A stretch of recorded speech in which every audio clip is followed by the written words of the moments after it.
वैसे साहब, आपकी तकरीरें मैंने सुनी हैं, ऐसा लगता है जैसे आप मुसलमानों से कह रहे हो कि हमें वोट दो वरना मोदी आ जाएगा। नहीं, ये तो बेटा सो जाओ वरना गब्बर सिंह आ जाएगा का बात हो रही है। हाँ, हम ये कह रहे हैं कि पॉलिटिकल लीडरशिप को अपनी मजबूत करिए ताकि भारत की राजनीति में आपकी आवाज़ हो, आपकी मसाइल को कोई सुन सके। तो मेरी कोई सी तकरीर बता दीजिए जो हमें डरा रहे हैं। मैं डरा नहीं रहा हूं। आप डरा रहे हैं, आप कहते हैं हमारी शिनाख्त को खतरा है, हमारे वजूद को खतरा है। 17 करोड़ ऐसे हैं जैसे हिटलर के जमाने में बिल्कुल बिल्कुल। ये एक बात सच्चाई पर मुबन्नी है। मैं बता रहा हूं आपको, दिल्ली में 600 साल एक मस्जिद को बगैर लीगल प्रोसेस फॉलो करे आपने मस्जिद को शहीद कर दिया। कब्रिस्तान से कफन निकल कर बाहर आ गया। वो ड्यू प्रोसेस है? आप बताइए, बिल्किस बानो ने क्या जुर्म किया था कि उसको गैंग रेप करके उसकी बेटी को, 2 साल की बेटी को, उसकी मां को मारने वालों को मोदी जी की सरकार ने छोड़ दिया? क्या गुनाह था बिल्किस बानो का? इसमें डराने की क्या बात है? तो सच्चाई है, सारी दुनिया देख रही है उसको कि क्या कर रही है बीजेपी। और बीजेपी के पास कोई मुस्लिम वोट की जरूरत ही नहीं है उनको, वो तो पॉलिटिकल मार्जिनलाइज कर चुके हैं। वो तो आप खुद ही बता रहे थे, वो मोदी जी का नारा सबका साथ सबका, वो तो चुनाव के बाद, चुनाव के दौरान नहीं, चुनाव के दौरान कुछ नहीं। मुख्तार अब्बास नकवी उनके लीडर हैं, वो कुछ फिगर्स बता रहे थे। उन्होंने कहा कि हमारे यहाँ मुस्लिम पॉपुलेशन 14.2% है।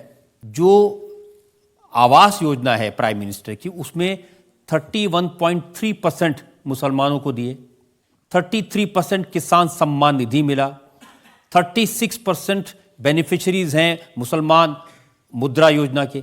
मैंने यूपी में प्राइम मिनिस्टर आवास योजना का आरटीआई डाला, उसका रिप्लाई देख लीजिए। सब क्या बोल रहे हैं, क्या बोल रहे हैं? आरटीआई में डाला था, आप रिप्लाई नहीं देते आप। अच्छा, यूपी की आप बात करते हैं। अरे भाई, यूपी में आपने इलाहाबाद में घर है महिला के नाम पर, आपने पति को नोटिस देकर घर को डिमोलिश कर दिया। क्यों डिमोलिश किया? क्योंकि CAA का प्रोटेस्ट किया आपने। ये कोई इंसाफ है? बताइए आप। यूपी की आप मिसाल दे रहे हैं। नहीं सुनिए, यूं थाली मारने के, यूपी में हथकड़ी में कन्विक्टेड प्रिजनर है, हथकड़ी में, उसमें एक MP भी है, प्रिजनर है, पुलिस की कस्टडी में आकर गोली मार देता है और बोलता है यूपी में सब कुशल मंगल है। ये कैसे होगा? अब ये तो बात योगी आदित्यनाथ कहते ही उत्तर प्रदेश में लॉ एंड ऑर्डर बहुत इंप्रूव हो गया। हाँ, तो लॉ एंड ऑर्डर यही है कि हम गोली मारो, बुलडोजर चला दो। ये तो रूल ऑफ लॉ के तहत तो नहीं है ना। अगर कल आप सत्ता से दूर हो गए, और होंगे दूर आप, पावर इटर्नल नहीं है। पावर इंदिरा गांधी के पास नहीं रहा, नेहरू जी के पास नहीं रहा, सब हम आम दुनिया में मुसाफिर हैं। आज यहां बैठे हैं, वो क्या शेर है राहत इंदौरी का, वो शेर तो यही है ना कि भाई हम सब किराएदार हैं, जाती मकान थोड़ी है हमारा, हम सब चले जाएंगे। जिस दिन सत्ता आपके पास से चले जाएगी, कल वही आपसे कोई करेगा तो क्या करेंगे आप बताइए? हम वही तो कह रहे हैं कि आप ऐसा काम मत करो, कोई ऐसा गलत काम मत करो जो आप उसका एक प्रेसिडेंट बना देंगे। आप तो वही कर रहे हैं। लेकिन यूपी में कानून व्यवस्था, लॉ एंड ऑर्डर में इंप्रूवमेंट हुआ है कि नहीं हुआ? सर, आप सबको गोलियां मारेंगे, जो छोटा छोटा क्राइम होगा उसको पैर में गोली मारकर मीडिया के सामने लाते हैं कि फुला जगह था ये क्राइम के, हमने गोली मार दी उसको। ये गोली मारने से क्या होगा? आप देश को गोली से चलाएंगे, संविधान से चलाएंगे? ये तो नहीं होगा ना। आप बुलडोजर चला रहे हैं, घर तोड़ दे रहे हैं। मैंने कितने घर तोड़ दिया आपने, हिसाब ही नहीं है सबके।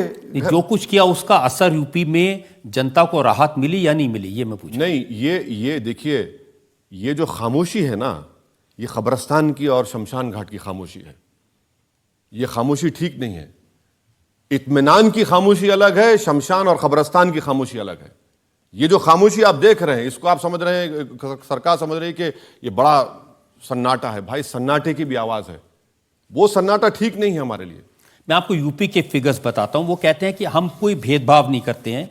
यूपी के कुंवर बासित अली स्टेट प्रेसिडेंट है माइनॉरिटी मोर्चा के, उन्होंने कहा कि 46 लाख प्रधानमंत्री आवास योजना के घर उत्तर प्रदेश में मिले, जिसमें से 18.5 18.5 लाख बेनिफिशरीज मुस्लिम्स हैं। कोई भेदभाव नहीं है। और स्पेसिफिकली अगर कहें तो उन्होंने एक शाहजहांपुर का एग्जाम्पल दिया है। यहाँ पर 760 घर बने हैं, जिसमें से 524 मुसलमानों को दिए हैं, 70%। नहीं तो आप दिए हैं तो एहसान कर रहे हैं क्या? मेरा वही टैक्स पेयर है, देश का पैसा है, कोई योगी जी का घर का पैसा है क्या? उनका घर का तो पैसा नहीं है, देश का पैसा है। आपको तो कॉन्स्टिट्यूशन में आर्टिकल 30 रखा गया, कॉन्स्टिट्यूशन में राइट टू इक्वालिटी रखा गया, कॉन्स्टिट्यूशन में ये सब चीजें रखी गई